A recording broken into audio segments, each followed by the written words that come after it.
বিশালাকৃতির গাছ পড়ে দীর্ঘ 4 ঘন্টা ধরে স্তব্ধ আসাম আগরতলা জাতীয় সড়ক। ঘটনা তেলিয়ামুড়ায়।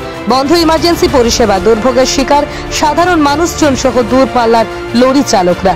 জানা যায়, টানা বৃষ্টিপাতের ফলে রাস্তার পাশে দাঁড়িয়ে থাকা বড় বড় গাছগুলোর গোড়ার মাটি সরে গিয়ে রাস্তার মধ্যে ধসে পড়ে।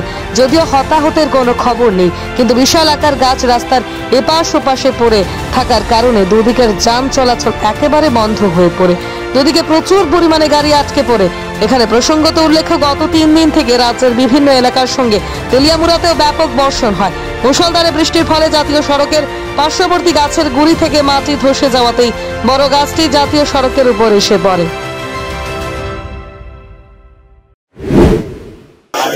আর কি ল্যান্ডস্লাইডের মতো অবস্থা, গাছ ভাঙলো।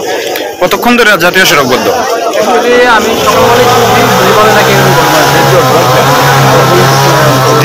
দীর্ঘ 3 থেকে 4 ঘন্টা জাতীয় সড়ক বন্ধ, কি বলবেন?